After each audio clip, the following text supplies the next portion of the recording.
Is going on, guys? Welcome to today's episode of the Collecting Keys Real Estate Investing Podcast. If you've been listening to us for a little while, you're probably going to start seeing a couple of changes come around on these Monday interview shows.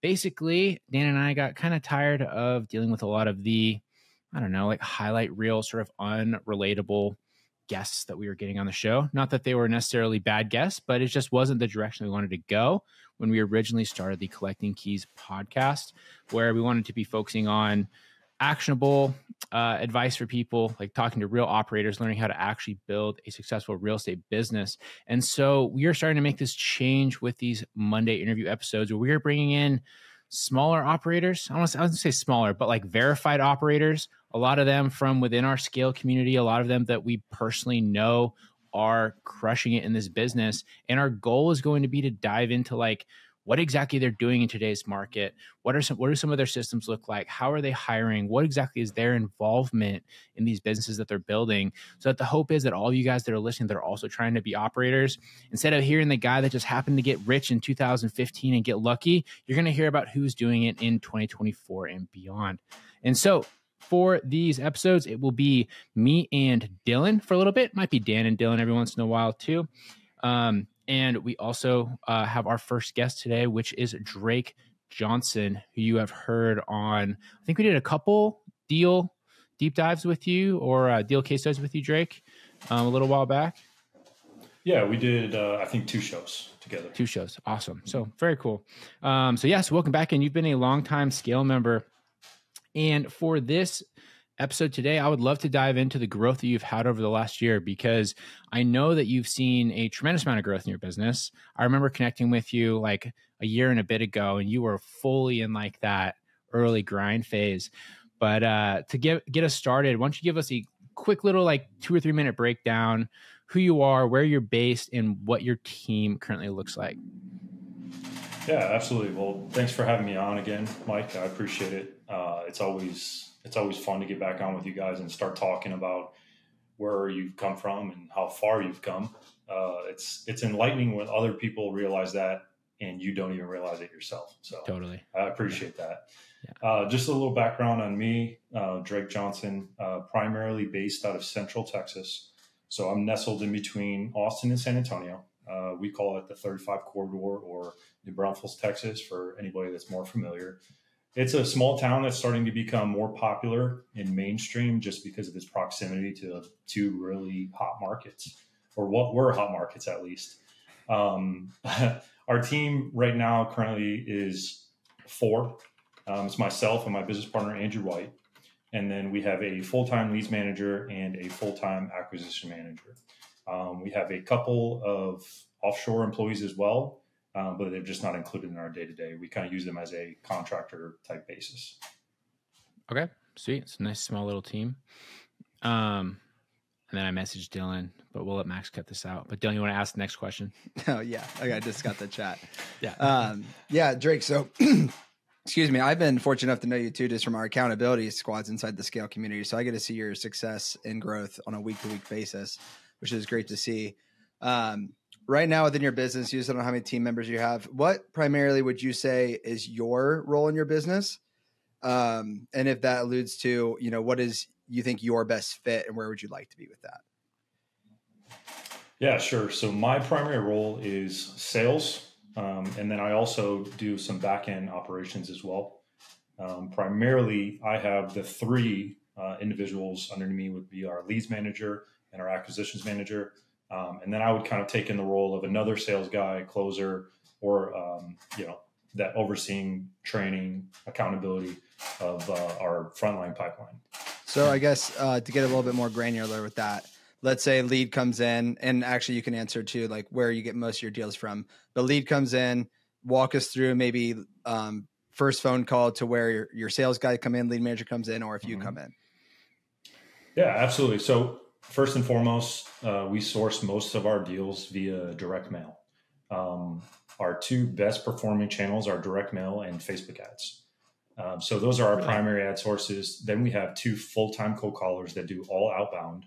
But even with those outbound, they fill out webinar sheets and they're actually submitted to us. So then they come in kind of as lukewarm leads as well. depending on the criteria of the lead. So the lead comes into our system.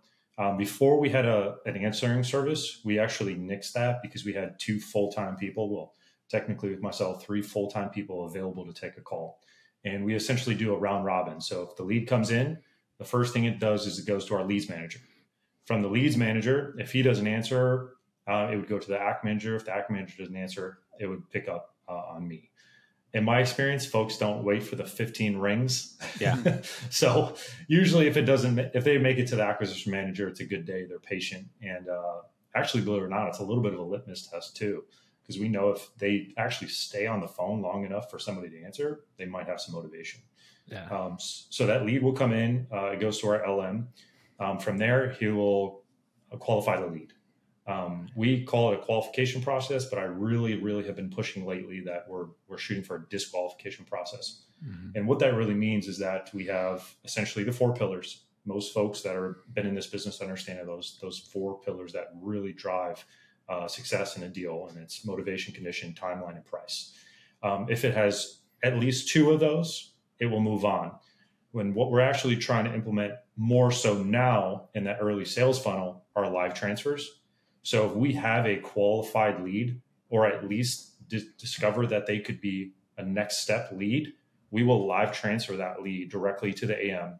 And then it's the AM's job to finish qualification and either set an appointment or discuss your price expectations or even an offer on the phone call before moving on. Nice. I really like what you said there about the disqualification questions, right? Because I feel like one of the biggest objections we constantly hear, or I would say challenges with newer investors, they always say, oh, I don't have that many qualified leads. But what we always try to explain, and you guys both know this, is that if you're doing targeted marketing, especially, there's always something in the background that's motivating, right? If you're they're on a bankruptcy list or things like that. And just because they're not bleeding out on the floor when they call you, and they're not saying please come and take my house, that doesn't mean that they're not a motivated lead, but yeah, the disqualification process, that's huge. And then that live transfer as well. How do you pass it off from one person to the other? In terms of that sales conversation, the sellers don't get kind of sketched out. They're talking to so many people on that first initial call. And is that a function inside of RE Simply, the CRM that you use, or what software are you using to do that too?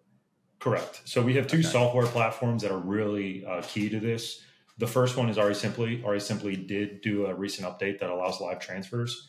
The second one is actually we utilize OpenPhone, which is like an AI-powered phone system that allows us to do some really targeted direct. And then we can also have forwarded numbers. That way, everybody on the team can actually see the call in progress. So that's very, very crucial. The LM, their expectation is as they call, he's setting the tone to let the seller know, or whoever he's on the phone with, to let the client know that he's the first step. His job is just to intake, right? Then he sets it up for that next salesperson. So he will very clearly say, my job or my role in the company is to make sure that we are a good fit for each other up front, right? And to send you to the next step. And then it does 2 things. One, I make it very clear. I tell him that we will tell the clients that if they have 7 to 8 minutes, that's how long the phone call will last. So we make a really clear minute number on there so they can start putting in their mind, okay, it's not going to take long. The second thing is, again, you start to really get the same answers over and over again once you've talked about enough leads, and you can start to figure if that lead's going to be motivated. He then will give them a score out of 10 for their motivation, condition, price, timeline, amongst a few other criteria. And then if they rank above a 5, he is noted to make a live transfer, if applicable. He will simply say, hey, listen, actually, one of my my sales guys, he's actually here on the floor. I would love to be able to put you in touch with him because he's going to be the one that comes out to the house, or even be able to make an offer to you. Do you have a minute? And I can see if he's available to chat with you. And if they do, then he'll live transfer. If they don't, he'll set up an appointment for them to do so either later that day or on another day that they see fit. Nice. I like that. It's a great way to just capitalize on that speed to lead. I know I've heard about other people doing things similar, but instead of basically teeing up the acquisition manager to be on the phone like that, their version of it is they're like, hey, I can be there at 3:00 this afternoon. Does that sound good? And so they're doing like the speed to lead really quickly when on site, but yours will be much more scalable as you need to iron that out because you don't have guys freaking just driving all over the Are roads they for getting no a, reason. sorry, Mike, I don't mean to cut you off, but is your AM getting a quick debrief from your LM then on like the situation? Because I doubt they're just going in blind. Yeah. Correct. Yeah. So sometimes, you know, it's definitely a little bit of an obstacle, right? But so even he does it to me, and he did it to me this morning, and it was a foreclosure lead that his house is going to auction tomorrow morning. So he goes, "Hey Drake, this is so and so. You know, he's got a house at XYZ street. He needs to sell in 30 days. He's just reading off his notes. And then as soon as he's done with that call, he's transferred over. He immediately puts notes into our CRM and the Slack channel for leads info. And then that way, as I'm on the phone, and I always start the conversation with, "Hey, Mike, this is Drake. Hey, listen, Kevin just sent you over to, he just sent you over to me. And please forgive me because I was actually working on something else, but I turned all my attention to you. So if I ask you the same question, I do apologize. And as soon as he's got some notes in here, I'll read it off and I'll be good to go. But I just have a couple more questions for you if that's all right." Yeah, so that's setting an expectation. Will be key, I'm sure. Yeah. Yeah, 100%, 100%. And then at the end of the day, it's like, we're human and they're human. So just tell them. Yeah. Like, I don't know why people have such a process driven, like if this, then that. It's like, that's great. Have that. But at the end of the day, understand that you're a human, they're a human. Just have a conversation with them. Is there any data behind before you did live transfers to doing live transfers on like conversion rates, or have you not been doing it maybe long enough to dig into that? No, 100%. So I'll tell you, in terms of data, I mean, it's kind of hard. I would have to pull up to see like what appointments were actually kept. But in my experience, since we've been doing that, our conversion, at least to an appointment, has more than doubled. Awesome. Because we're actually keeping those leads on the phone. Like, what we've noticed is that when people get off the phone, good luck getting them back on the phone, especially if they're not, super uber motivated. And it's just because they're going to hang up with you and then they'll call the next person. Yep. And you're a shark out of water at that point. Yeah, 100%. I mean, every time that there's a transfer between individuals or from conversation to conversation, there's a chance for the deal to die, even if it's like under contract, right? That's why you always want to be efficient going through like that closing process. You're not having to do 18 different follow-ups with sellers.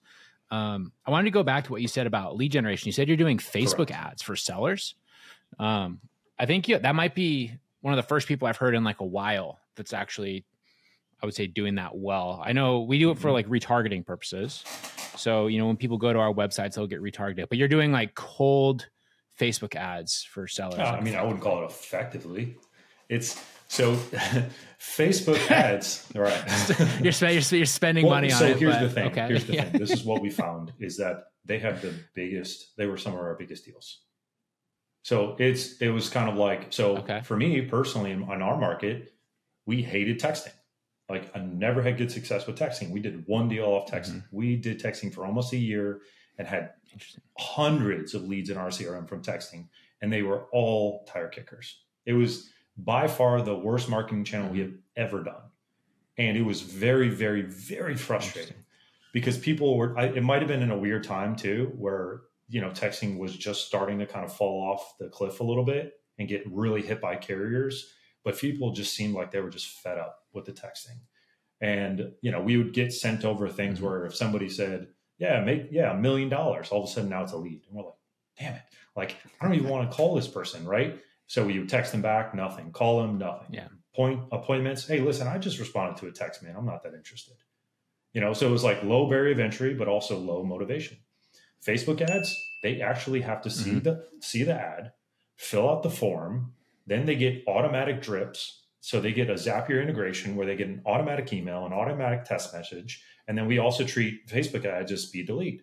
So then our goal is to be reaching out, calling that person, if it's within business hours, a reasonable time, within 5 minutes. So if they get all of that, all of a sudden, now it's like, this is not that bad of a lead and it's Facebook. So when you think about a lot of our targeted clientele, where do they spend? Where do, older folks spend most of their time? It's on Facebook. So they see our ad and they reach out. Yeah, so 5 minutes is impressive. I mean, if you're getting to stuff that quick, that makes a lot of sense. So, like, what are your ads doing? Are you? I mean, I don't know. You used to be a firefighter. Are you like in there, like at the topless, like calendar shoot, trying to get the older lady sellers Drake, to inquire? That make more sense. He works out 8 days a week. So yeah. Yeah, he's like 3% body fat, on a bad day. In between my legs, just the suspenders going. It's a show, bro. It's a show. No, so we had that was a part of my partner Andrew. He has a pretty successful Airbnb business, and he had a marketing a VA. So she handles the Facebook ads, and then she just revamps them every month. We actually had an agency that was doing it, and it was not successful. It's a lot of like generic stuff. So what we actually started doing is we started sending more of our deals, like, so actual properties that we had locked up, what they look like, what they send. She was revamping, and then she actually like gave targeted feedback, like KPIs, marketing KPIs based on who was opening them, who was looking at them, who's the target demographic, was they on a mobile phone or a desktop, what their age range, what their gender was. So it actually started to be, and then you could see of the 4 ads that we ran, which one was successful. And, it was almost like the beginning of Facebook, where it was very lucrative because it was cheap and everybody could run Facebook ads. Now it seems like everybody kind of fell off. So the people that are still running Facebook ads, it's just one more place where somebody could find you. Sure. Yeah. That's, you have to like kind of train that audience, because it gets weird with real estate stuff. So we dabbled in Facebook ads for a while, like years ago, but the problem was you would always get slapped because there's all these rules around running ads for anything. It's like same thing with Google ads too. But if you do it same with Google ads, I know it's for all the anti-discrimination stuff, but nice. That's cool. So how many deals are you doing a month? Yeah, so we got into this weird spot, and I'll probably talk about this in a little bit about, Alex Ramosi talks about the woman in the red dress, right? So in terms of one business where this is a marketing and sales business, and the other side, it's like, okay, well, we also do some flips. Separating those two is difficult. Like right now, last week we closed on 2 flips or 2 wholesales, right? And what I noticed is when you put your head down and you look up, you realize like, I'm chasing the girl in the red dress again. So right now, our goal with just the marketing and sales side, so the wholesaling side, is 1 to 3 transactions a month. Or excuse me, the goal is 3 to 5. Realistically, it's 1 to 3. And then we're taking down anything that looks like we can 2 to 3x our wholesale return.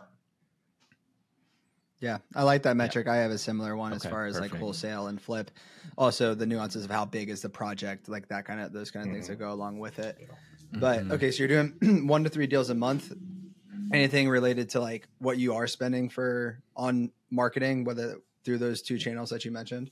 Yeah, absolutely. So right now our total marketing budget is about $12,000 a month. That's respectable. Okay. So I guess, so like in a good month, I mean, if you're getting 3 deals a month off that's the $4,000 average that we've seen talking to very large operators nationwide. And we're about the same. I think ours are currently about 4,300. We're a little bit high right now, but then the funny thing is as we've talked to so many people, those numbers always kind of stay the same. And I mean, for you that you can go and increase that and probably get more opportunities. It's having the infrastructure behind it to actually be able to capitalize on it when it comes through, so yeah, especially when you're doing wholesales and wholesales and flips. How are you funding everything? Hard money. We actually recently ran into it, Mike. I mean, we even reached out to Sir Lenz a lot, right? But 2 deals right now just pretty much maxed us out. So we did both have an equal share of private and hard money, so that we could keep our operating budget. What we realized is for example, 1 deal, our capital ask was like $120,000, and that was pretty easy to wipe out most normal small business operating budgets, right? So when we're talking about holding costs of almost $8,000 a month on 1 property and a $12,000 a month budget for marketing, you're looking at $20,000 a month. So it was very, very easy to, and not to mention the time cost, right? So as soon as you take on a flip, all of a sudden now you're coordinating landscaping and painters and cleaners. And before you know it, like this morning, I spent 3.5 hours just driving to the house we just bought. So how can you effectively manage your wholesale pipeline when you're spending 20 to 30 hours a week on your ops side? So, oh yeah, that's the tricky part of this business is balancing that. You're in like that funny middle stage where, I mean, you have a lot of opportunity.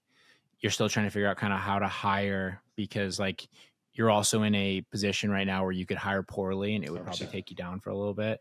Whereas like the benefit is once you push past that is like, I can have an employee that sucks for like 3 months and it doesn't change. That's anything. A great point. But when you're really, really small, it's very, very hard. But no, but you have some like higher price point stuff too. I think the one that you reached out to us for lending was like $650. Yeah. So we ended up being just under 700 all in. Yeah.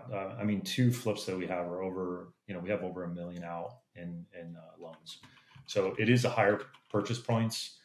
And that's another thing too. Like our average deal sizes each are over 20,000. I think we're at like 22, 23,000 per deal.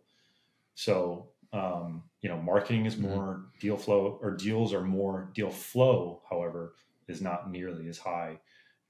Except we did start getting some of our teeth into some South Side San Antonio deals where under 200,000. But in a weird way, we have a really, really, really good relationship with our title company. Like, if I could say one piece of advice for anyone, is have a first name basis relationship with your title company, because they are so helpful. But we talk to them all the time. Hey, what transactions are you guys doing? Hey, who's buying right now? They'll put us in touch with buyers, lenders. They give me a list of banks that have really friendly lines of credit for business owners, small business owners. And they'll tell you what's moved and shaken. They're the ones doing all the transactions. And she, Nicole, our title escrow officer, she says, hey, under 200 and above 900, that's what's selling right now, because they're absent of interest rates. They're all cash usually. Under 200, you have pretty much anybody. I mean, not to be demographically based, but I'll just say it. Under 200, you have a heavy Southside San Antonio Hispanic population where they save a lot of their money and they don't need loans. So they will buy homes. And then above 900 is you have, upper middle class or upper class wealthy individuals. We actually have a statistic here that between 750 and 900 or so is that weird flex space where you have entrepreneurs, business folks, doctors, lawyers, those high-end wealthy gentlemen or folks that actually will still buy, because they don't necessarily get affected as much by rates as would your middle class and your average price point market would be. Totally makes sense. Yeah, I think it's the same everywhere. Yeah, you see the same thing. I think if it's Dylan, like the wealthy class areas, like, hey, I just want the house. I don't really give a shit what the rates are. And then ours is probably like anything under 200. Honestly, around 200, probably close to that, maybe even a little bit lower. It's just like the first time home buyers coming in FHA. They just got done renting for a while, and so they're just like, I just want to buy a house. Or like they got married or they had a kid. So like it's just the life events that happen that is a natural cause of moving. Yeah. Here it's basically like the under 350, you're golden, because that'll be starter home price range around here, and people will buy those. So when you get into like the 400 to like 650 range here, that's like the danger zone. Like those houses will sit for freaking months, because the people that can afford the nicer stuff, they're going to splurge. And they're probably the most inventory anyway, right? That's probably the most amount of houses that people have to choose from. Yeah. So, or here's the caveat: it will sell. Yeah. But it says the 3 criteria is what I call it for if something's going to sell at above those price points. It's location, quality, and price point. And if you hit those 3, it'll still sell. So like, for example, we have the 2 flips that we're doing. Yeah. We're going to be undercutting the market by $50,000 to $75,000 easily. People will be swearing your name, but your place will move. Exactly. We'll be the best price, the best location, the best quality product on the market in those locations. So if there is a buyer, they're going to buy ours. Yep. Makes total sense. Yeah. Well, ultimately it comes down to what the value. I think that's the old Warren Buffett saying is the price is what you pay, the value is what you get. You have to have a high value product now more than ever. And it's your job as the flipper, the provider to be able to. So Drake too. And then we met each other first actually at the first KeysCon and the inaugural KeysCon event. And I've gotten to know you over the years, follow you on social media. And I know that, you also have this stoic mindset, like trying to balance everything. So my question is like, how do you balance growing the business, hitting your goals, having a social life, staying in shape, all those things? Like, what do you have any tips or advice for our audience in that regard? Wait, you guys have social lives? I mean, not much. I got my social life is I have 2 social outings every week. They're on Tuesday at 11 a.m. Pacific and Thursday at 5 p.m. Pacific with the Scale community. That's my social. Well, like Mike club has this non-negotiable, right? Like Mike will it. work out at least an hour a day every day, Yeah. and I think everybody needs kind of an outlet. Yep. So just touch on that if you can. Yeah, absolutely. So first and foremost. Oh yeah. Sorry, not to interrupt, but you have a full-time W-2 as a firefighter for the audience, so your time is very constrained. Correct. Yeah. So for perspective, I work 53 hours a week with about an hour commute both ways. On average, it ranges 56 to 57 hours a week. Now, caveat to being, I also sleep there. So if you're going to count sleeping hours and all that, then fine. But it does take me away from the business. It is a non-negligent time cost. On top of that, pretty much everything that I do is focused around building this business. I'm going to say something that's probably unpopular is it doesn't fucking matter. You just got to do it. And the stoic aspect of the mindset is that it is hard. It's supposed to be hard. Therefore, hopefully you will be better than everyone else. I have to tell myself this on a daily basis because it is hard. There's plenty of nights where I'm watching paint dry in my room at night going, I don't know what tomorrow looks like. But, I think that's also the difference, right? Like a lot of people talk about the last 10 years of real estate being the perfect run up. And I'll admit, I got lucky. My first few transactions were incredibly successful. But then everything after that was like a uphill battle. And, it's not to be corny, but it's carrying that cow up the hill. And as the cow gets bigger, you get stronger. And I'm really, really hoping that's the case. There's no balance, man, to be short. There's zero balance, sir. It's just right now, this is the time, this is the season where this is my primary focus. And I think a lot of people miss that when they're building their businesses. They're like, well, I need time for this and this and this. It's like, no, you don't. Just shut up and build the thing. And then once the thing is built, then you can transition to a different season. Yeah. I mean, I was just listening to a Hormozy podcast today, not to go off a tangent about him, but he's basically like, hey, the top salespeople, they spend the most time working. Yep. The most successful people, they spend the most time working. The people who are ahead of you will tell you who don't stop. The people below you in progress will say, take a break. Like it is what it comes down to. Yeah. I love that mindset. And it's the people that say you don't have to work that hard or 4-hour work week or 1 hour focus a day or this and that. It's like, are those really the people that built the world? Like, seriously, it's like, I think like for how we live now, it's fucking easy. And maybe if we just make it a little less easy, that's like the working out. Like, that's like doing these things, the hard stuff. I think those are the things that are ultimately going to find you later in life. And I want to be known as the person that worked hard, and got the result, not just because, but because that's just who I am. Totally.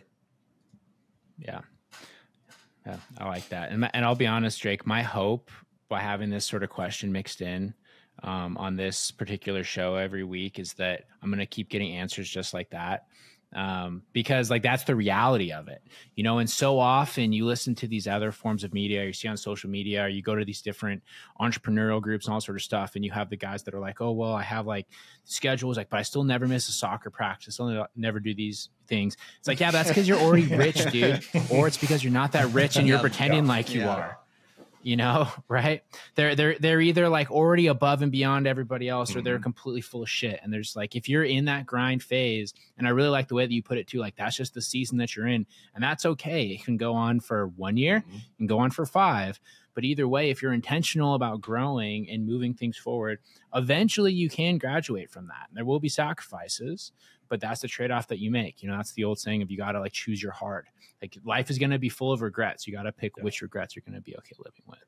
But awesome. Well, very, very cool, Drake. All right. So we're going to dive into the end of show, a couple of questions here, but I really appreciate all that you shared, man. It's really cool to, I would say from my perspective too, I know Dylan's seen you a lot I've had a few like longer form conversations with you over the past couple of years, but it's cool from my perspective seeing like the maturity that you've developed with your business since I think even last that we kind of just spoke one-on-one. So good for you. That's awesome. But yeah, buddy. To dive into our end of show questions here, we got to keep up with the classic. And so I'm not sure if this will be the same as one of your deal case studies that you shared a little while back, but what is the craziest story that you have from your real estate business so far? All right. So I don't know if you guys are going to be ready for this one, but oh man, this one tops it. Okay. It was actually very recent too. So we got a direct mail lead. A gentleman called in and he was super motivated. He goes, I need to sell my house tomorrow. And we're like, okay. In my mind, the people that are the most motivated typically can't sell, or there's some kind of red flag. Mm-hmm. So in my mind, the early part of me was like, oh yeah, let's go. I got to get out there tomorrow. The new part of me is let's ask a couple more questions before I jump off this cliff. And sure enough, it started to play out. So it was a small, like little hill country town here in Texas. It's called Wimberley. I went out to visit the gentleman. His only motivation to me was, I need to get the F out of Texas. And I said, okay, that's weird. And he goes, I will sell it to you for what I bought it for in 2017. I was like, strike two, buddy. You're getting really close to strike three. I show up and I immediately just text the guys on the team. I'm like, hey, I'm at this address. If you don't hear from me in an hour, like SOS. So I show up, I park my truck and immediately all the signs, 4 cars in the driveway, 4 cars on the lawn. The windows were knocked out. The tires were flat. Like there was shit all over the yard. And I was like, okay, this is going to be interesting. And I get up and I start walking up to the front door and, I have a background in the military, so I was slightly cautious and I'm not going to rush right into that. And the door's already propped open. I was like, okay, they're expecting me, but I was early. I was like 20 minutes early. So I was like, this early? And all of a sudden I just see like somebody shoot past the door and I'm like, what was that? And then a voice comes in from the inside the house and he goes, hey man, come on in. And I'm like, no, I'm good, dude. I'm actually going to stay out here. Why don't you come out here? And I want to see the outside of the house. And then I was not ready for what I saw. There's a gentleman that walks out the front door. He has no arms at the elbow, no arms, tattoos all over his entire body, including his face. He's got like an ice cream cone under his right eye. He's got two gold teeth, and they're his front 2 teeth, and they're long, and he's got long hair and basketball shorts and socks. He looked like a ghetto bunny rabbit. I swear to God. Is it bad? My first question is, how do you call you? I'll get into that. So he comes out and the first thing he does is lift up his elbow to give me a fist bump. And I was like, I don't know what to do here. So I fist bumped his elbow and I'm like, yeah, I should have elbowed him back. I thought about it and I was like, nah, I'm give him this at least the dap, the respect that. So I was like, what's going on, man? And he just starts spilling his guts. I need to get out of here, this, that, and the other. I got 6 kids. I got this, that. I'm like, okay. I was like, all right, well, the house doesn't look terrible. Let's go inside. And I walk inside and it's really dark, but you can tell he cleaned up. So I was like, okay, it's starting to be a little more optimistic. And he takes me around the corner and I go around the corner. I'm like, hey, how many people are in here? He's like, I got a couple people in here. And in the corner of the room is like the largest human being I've ever seen in my life. All the lights are out, right? There's no AC and it's like 98 degrees already. And all of a sudden this black guy stands up. He's 6'5", 400 pounds and starts walking towards me. No shirt, extremely overweight. And he's just like, yo, what's up, man? I'm like, all right, dude, nice to meet you. And then I look in the room. There's 5 kids laying on a mattress. There's another girl sitting on the couch. And they're like, what do you think about the house? And I'm like, it's unique. Yeah, I'm going to take a look and I'm going to tell you exactly what I think is best. He starts taking me around the whole house. They converted the garage into a 2-bedroom. They converted closets into bedrooms. And every single door he opened, there was people and dogs. There was 15 dogs and 22 people in a 4-bedroom, 3-bath, 2,000 square foot house. No AC in the middle of summer. All you smelt was dog and BO and sweat and a guy with no arms just walking around telling me that I was a savior from God. by the end of it. So did you buy the house? Man. By the end of it. So we're actually still in talks with him, but I think we offered like 20 cents on the dollar just to like, it was one of those where it was like an offer to it. It was like, I hope you say no. Like, I don't even want to deal with this. I said, dude, what's going to happen to all the people? And he goes, they're going with me. And I was like, to where? He goes, Chicago. And I go, oh my God, how? Like, how? You guys just going to caravan with 27 people and 15 dogs back to Chicago? It was insane. Those are the one, like, good on you for like it shows you're a real operator because you notice at the beginning, like, this is probably like red flags. And then two, like, those are the hardest to dispo. Like, let's say you got under contract, they're a nightmare to get other people through those. But go ahead, Mike. Sorry. Yeah. Yeah. No, I was gonna say, it sounds like an episode of like American Horror Story, like where they always have like the ridiculous characters and scenarios that make no sense at all. But that's wild. Well, man. I want to so, feedback. Still in talks with it. What that deal ends up doing, but I will let you guys know. Yeah, they did say. I think the property appraised. It was interesting because that's on 2 lots. It's a huge house in the neighborhood, and it's in a nice area. It's like 8 minutes from a downtown vacation town. So very optimistic. But in the grand scheme of things, the obstacles there. That's the one thing we're learning. Like the messy title, the affidavits of heirship, you have to figure out a scenario where everybody leaves the house and where they're going to go. When you look at that, you go, what's the price that makes it worth it to do all of that work? Because I know that it's going to be a laundry list of stuff, and I'm not doing it for $15,000 to $20,000 wholesale fee. I'm just not. Like, it's not worth it. Totally. Yeah. No way. Drake, go ahead. Yeah. I mean, just the humanitarian effort alone would be huge. One other question for you real quick. If you go back to the very beginning of your building your business journey, what's one thing that you would do differently? Yeah, it's kind of ironic because we talked about it in the beginning, but it's like chasing the woman in the red dress. I know when I first started, I had a really particular thought process around being called a wholesaler. Like at that point, it just really bothered me, like the perception of it. I find myself to doing above and beyond type of activities and trying to be as professional as possible. And it was my own problem dealing with, but folks calling me, oh, so you're a wholesaler. That's what you do. It was kind of like them saying you have no skin in the game. So I was trying to fix and flip, and we were looking for Airbnbs for Angel's portfolio, and we were just trying to do too much at once.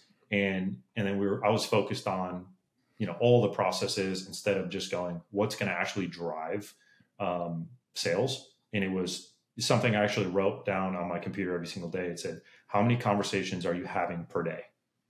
And it's something I talk to Mike and Dan about all the time. I said, hey, well, if you broke this down Barney style, how many conversations do you need to have before you hit a contract?